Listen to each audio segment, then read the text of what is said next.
여우피하니까 뭐 호랑이 만난 격이다라고 하는데 우원식 의원의 승리 원동력보다는 추미애 의원의 낙선 원인이라고 평가해야 되지 않을까 싶은데 명심이 어디 있었는지는 이재명 대표만이 아시는 것이다 라고 생각을 하고요. 명심을 이중 플레이를 했던 걸 아닌가라는 얘기를 뭐 말씀드리거든요. 그런 얘기들도 있죠. 우원식 후보가 의장 후보가 된 게 이 대표의 대선 행보에 더 유리한 거 아니냐. 행정부라는 그 지대한 권력에 맞서서 같이 싸울 수 있는 그런 사람이 필요한 시대인 것 같아요. 국회. 앞으로의 국회 운영은 굉장히 어렵다.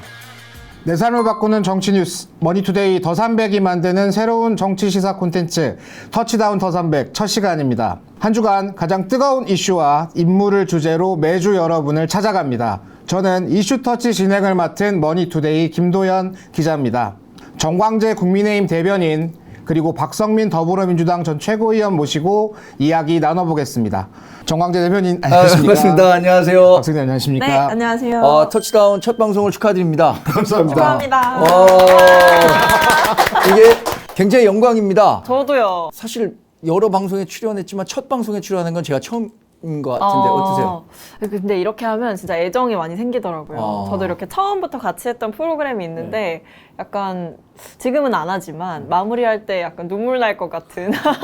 저도 이 첫 방송인데 잘해갖고 마지막 방송까지 꼭 같이 할 수 있도록 열심히 노력하겠습니다. 두 분 모두 저희가 섭외 단계부터 영순위로 꼽았던 분들이신데 이렇게 흔쾌히 섭외 아유, 응해주셔서 너무 영광입니다. 감사하고요. 네.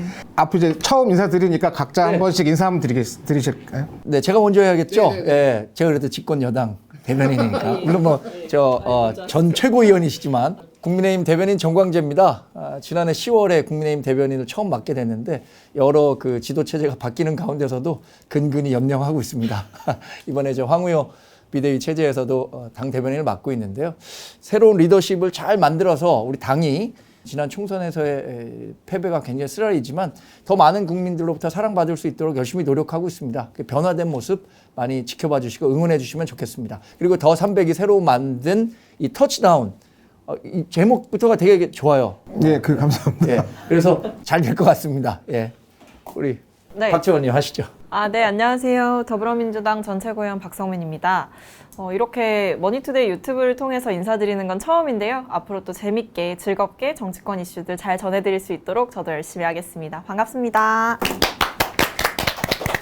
지난주 그 민주당 국회의장 후보 선출이 있었습니다. 민주당이 22대 국회 과반을 확보한 상태에서 치러지는 경선이기 때문에 사실상 차기 국회의장을 뽑는 자리였는데요. 이례적으로 치열한 경쟁이 벌어졌고 예상 밖 결과로 마무리됐습니다. 그래서 준비한 오늘의 주제, 추미애를 누른 우원식 대역전극인가 예고된 승리였나입니다. 박성민 최고위원께서는 아무래도 이번에 되게 관심 있게 지켜보셨을 것 같은데 우원식 의원의 승리 예상 좀 하셨을까요? 저는 반반이라고 생각했어요. 사실. 반반. 그러니까 상당히 높게 확률은 반반이다. 그러셨어요? 네. 왜냐면 이 정치권에서 그런 얘기 많이 하잖아요. 가장 어려운 선거가 예. 의원들 데리고 하는 선거다. 원내 이런 얘기가 선거. 있어요. 특히 원내대표 선거도 그렇고 저는 제가 봤을 때 이번 국회의장 이 선거도 정말 저희 안에서 너무 치열했다고 전 들었거든요. 그래서 다들 어차피 추미애 당선인이 되는 거 아니야? 라고 얘기를 하시는 분도 계셨지만 오히려 또 일각에서는 끝까지 가봐야 안다 이런 얘기가 나올 정도로 그 선거전이 굉장히 치열했던 걸로 알고 있기 때문에 전 사실 반반이라고 생각했습니다. 정광재 대변인도 그럼 이번 경선 좀 어떻게 보셨는지 궁금합니다. 아주 흥미롭게 봤습니다. 정말 아까 말씀하신 것처럼 원내 선거가 제일 어렵다 그래요. 이 선거의 달인들을 모셔놓고 그 선거를 하는 건데 그리고 이제 모집단이 적잖아요. 그리고 모집단이 클수록 어떤 그 하나의 목소리로 발현되기 쉬운데 이건 모집단이 적기 때문에 상당히 예측이 어렵지만 그래도 뭐 추미애 당선인이 유력하게 국회의장 후보가 되는 거 아닌가라고 생각했고 그 당일날 제가 문화일보 기자로부터 한 11시 40분쯤인가 전화를 받았어요. 국회의장이 추미애가 아니라 우원식 됐는데 우리 지금 판 다 갈아야 된다. 국민의힘 코멘트가 필요하니까 어떤 그 생각이냐라고 전화가 와서 응대했던 기억이 있는데 예상치 못한 결과였습니다. 우리 박철권님께서는 어쩌면 우원식 의원이 될 수도 있다라고 생각하셨지만 우리 당에서는 그날까지도 그때 비대위 회의할 때도 추미애 당선인이 의장이 됐었을 때 어떻게 국회 환경이 바뀔까 이런 부분들에 대한 논의를 했을 정도로 여하튼 이번 우원식 의원의 당선은 예상하지 못했던 결과다. 그렇다면은 당에서는 좀 그 두 후보 중에 어떤 분이 좀 사실 좀 되기를 바랬을까요? 근데 그게 사후적으로 얘기가 되는 건데 처음에는 이제 추미애 의원이 되면 윤석열 대통령과 굉장히 대립각이 심해질 거다. 그러면은 가뜩이나 이 22대 국회 거대 야권을 상대하는 우리 정당으로서는 굉장히 힘들 거다라고 생각했는데 우원식 의원도 당선 일성이 중립이 몰같이 한 것은 아니다. 그리고 그동안의 특검이라든가 거부권 행사됐던 법안에 대해서 다 통과시키겠다라고 얘기하면서 결국에는 뭐 그런 얘기 있나요? 여우 피하니까 뭐 호랑이 있는 만난 격이다라고 하는데 두 분이 내걸었던 의장으로서의 가치가 거의 같았기 때문에 큰 뭐 불이익이나 이익이나 이런 것들은 없다고 생각합니다. 이번에 총 4명의 후보가 출사표를 냈습니다. 그 조정식 의원이 추미애 후보와 단일화하고 정성 의원이 중간에 사퇴를 했는데 추미애 후보가 당선될 것이라는 관측이 나왔는데 이제 정반대의 결과로 끝났습니다. 근소한 격차로 나왔는데 정광진 대변인께서 보시기에는 우원식 의원의 승리의 원동력이 무엇이라고 좀 보시는지요? 우원식 의원의 승리 원동력보다는 추미애 의원의 낙선 원인이라고 평가해야 되지 않을까 싶은데 일단 추미애 의원 개인에 대한 비토가 굉장히 많았던 거 아닌가라는 생각이 들어요. 특히 표심이 초선과 재선이 완전히 엇갈렸다는 평가 이런 거 나오잖아요. 근데 재선 의원 이상들부터는 이른바 친문 의원들도 꽤 많이 있었는데 추미애 후보가 지난번에 윤석열 정부의 1등 공신은 내가 아니라 문재인 전 대통령이다. 이런 류의 발언을 해갖고 이른바 친문 세력으로부터는 굉장히 비토를 많이 받았던 것 아닌가라는 생각도 들고 또 하나는 친명 의원들도 추미애 후보가 의장이 됐었을 때 어디로 튈지 모르겠다라는 불안감, 예측 불가능성 이런 것들에 대한 비토가 있었기 때문에 우원식 의원 쪽으로 좀 밀렸던 거 아닌가, 몰렸던 거 아닌가. 그러니까 예측 가능성이나 전반적인 국회 운영에 있어서 우원식 의원이 의장이 되는 것이 민주당 전체 또 어쩌면은 이재명 대표가 대선 가도로 가는데도 그게 더 유리한 건 아닌가라는 판단을 전략적으로 했다는 생각도 듭니다.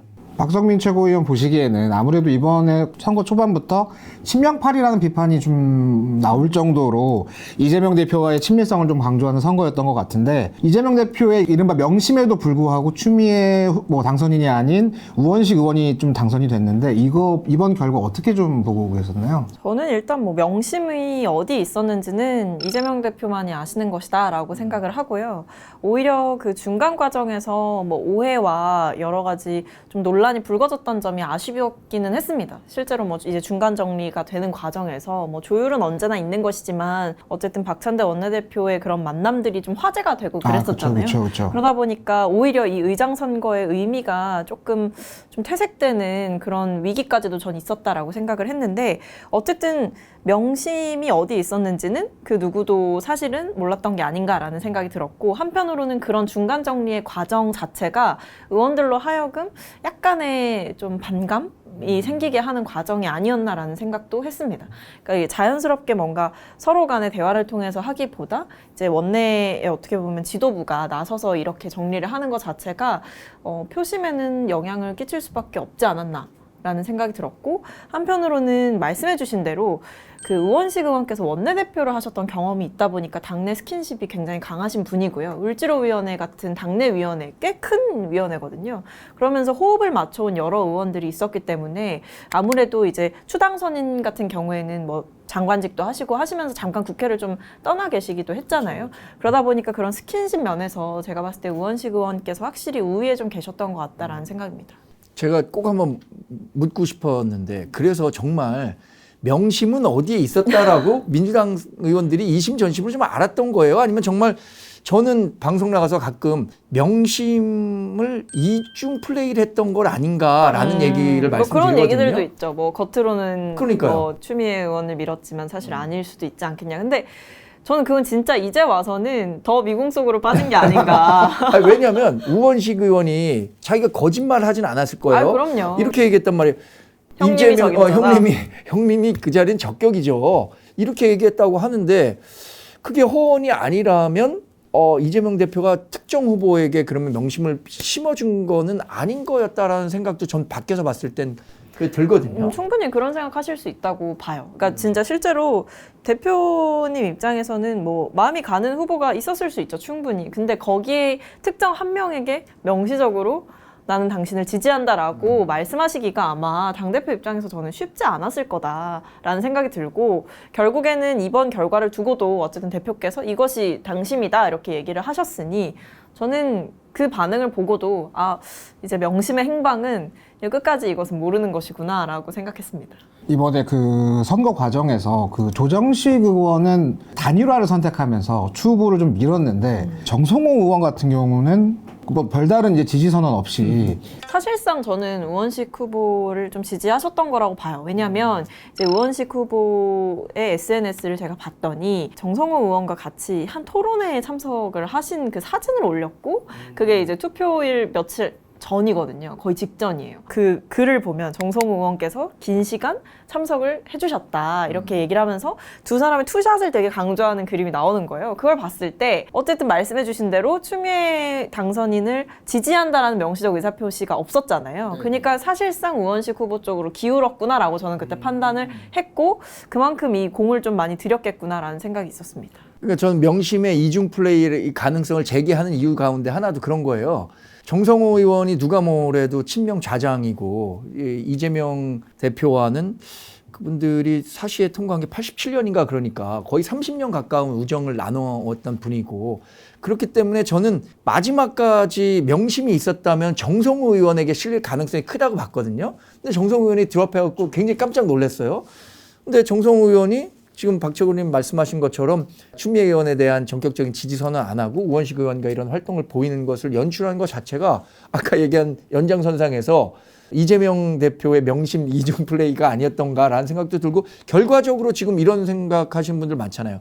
추미애 후보보다 우원식 후보가 의장 후보가 된 게 이 대표의 대선 행보에 더 유리한 거 아니냐. 나쁠 게 없다라는 뭐 이런 평가가 많죠. 평가 많이 나오잖아요. 그런 복합적인 게 있다고 봐요, 저도. 일각에서는 이제 명심과 별개로 이게 명심은 추에 향했으나 당내 브레이크가 작동을 한 것이다 이런 평가도 있고, 그리고 또 하나는 이제 그 뭐 계속 지금 주말부터 계속 지지층에 대한 좀 달래기 작업들이 민주당 내부에서 있는 것 같은데, 오늘 오전 박지원 뭐 당선인도 뭐 인터뷰 나오셔가지고 그 뭐 추는 뭐 명심 좀 뭐 덜 명심 이런 식으로 표현을 하신 것 같은데, 그럼 이런 그 이번에 조금 만약에 진짜로 이재명 대표의 마음이 추미애 당선인한테 가 있었다면 이게 뭐 향후 이재명 대표의 리더십이랑도 뭐 문제가 뭐 흔들리는데 뭐 계기가 되진 않을까요?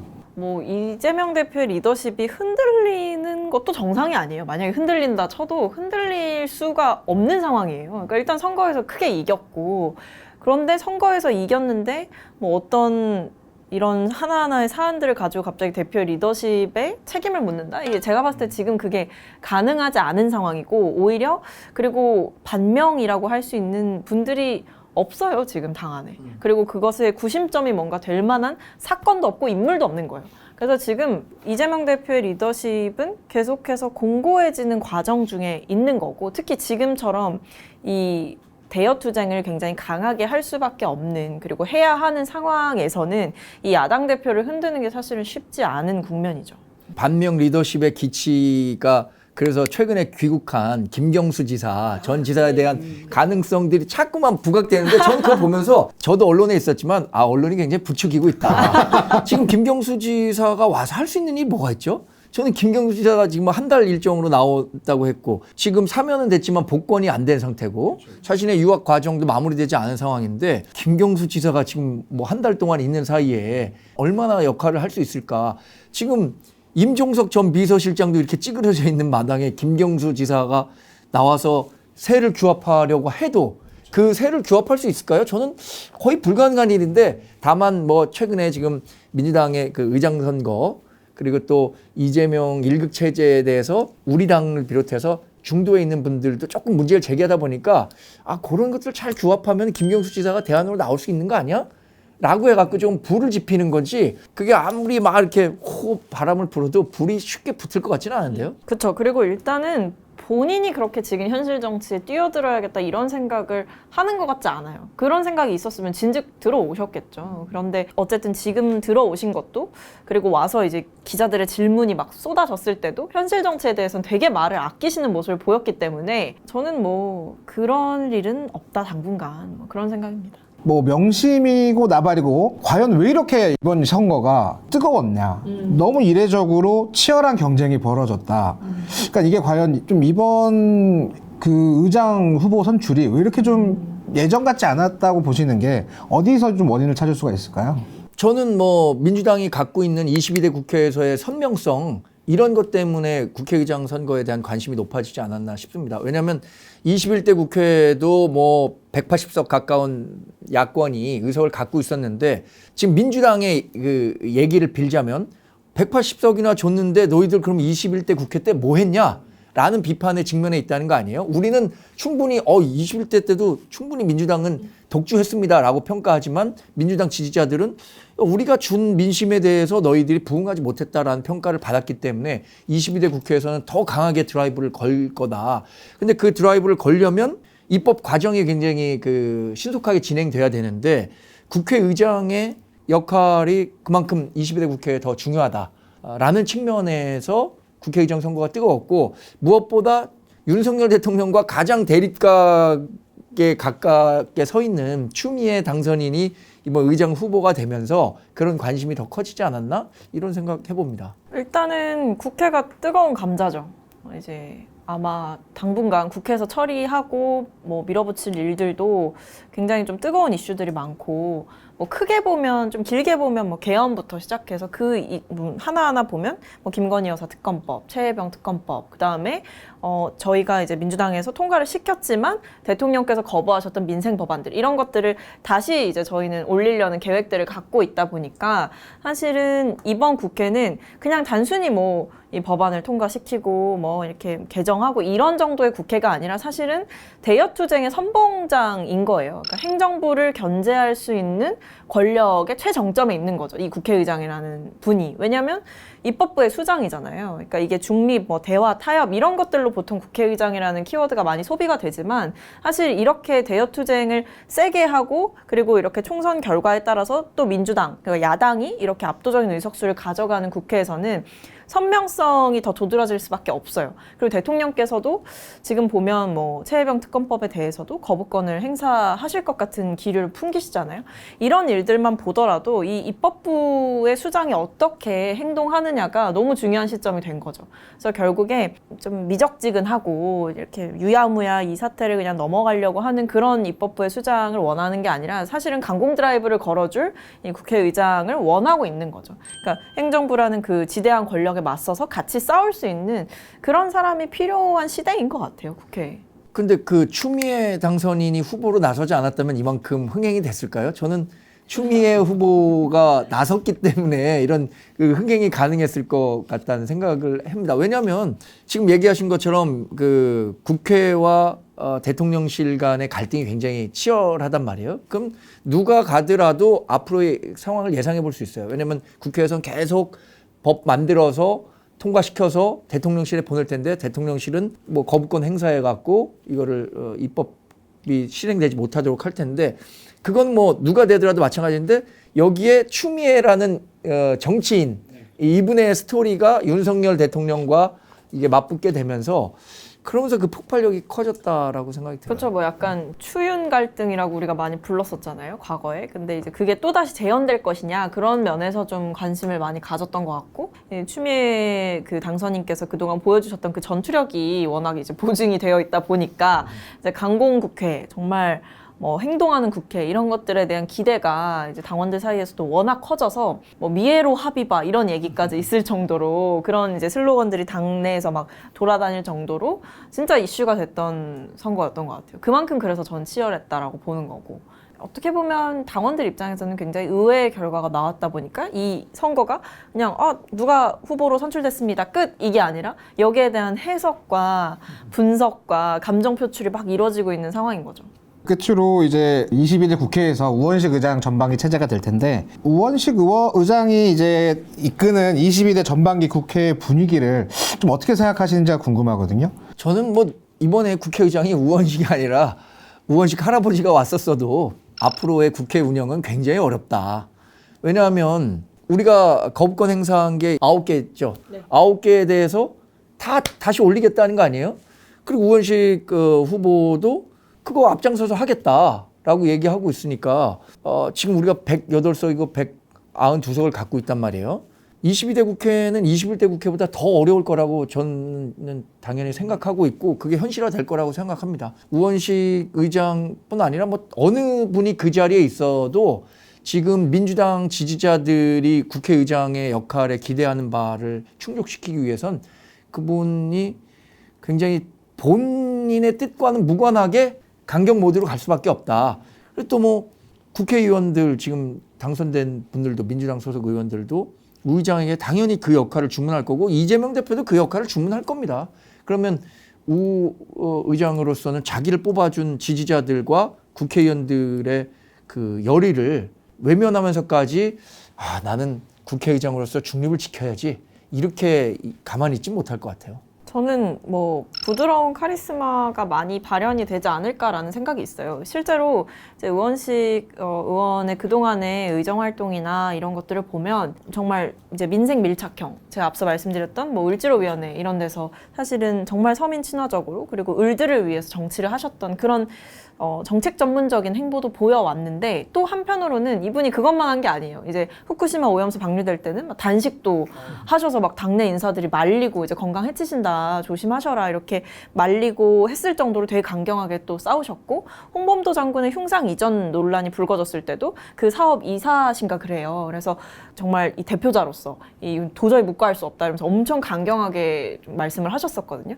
그런 이력들이 있으시기 때문에 또 싸울 땐 정말 제대로 싸우시는 분이라는 생각이 전 있어요. 그래서 아마 이번 그 20대 국회에서 대통령께서 또다시 이제 민심을 거슬러서 거부권을 행사하시거나 아니면 국민의힘과의 뭔가 대화 과정에서 제대로 얘기가 이루어지지 않을 때는 저는 굉장히 세게 싸우실 분이다. 그래서 부드럽기만 한 분은 아니다라고 말씀드릴 수 있을 것 같아요. 그게 제일 첫 시험대가 지금 원 구성이잖아요. 6월 말까지 우원식 의장 후보가 6월 말까지 완료하겠다라고 했는데 6월 말까지 완료하겠다라는 건 사실 18개 상임위를 다 민주당이 가져가는 한이 있어도 우린 6월 말까지는 하겠다라는 선전포고랑 다름없어서 저는 아까 얘기한 것처럼 우원식 의장이 아니라 누가 왔었더라도 이번에는 굉장히 강경한 모습을 가진 국회의장이 탄생했을 거다라고 생각하고 있어요.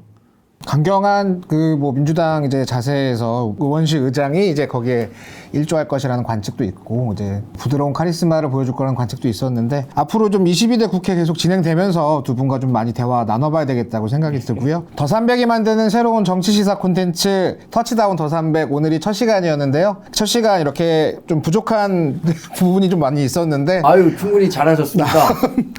오늘 뭐 두 분 시간 내주셔서 너무 감사하고요. 앞으로도 유익하고 흥미로운 주제로 여러분들 많이 찾아뵙도록 하겠습니다. 이슈터치 여기까지 하겠습니다. 네 고맙습니다.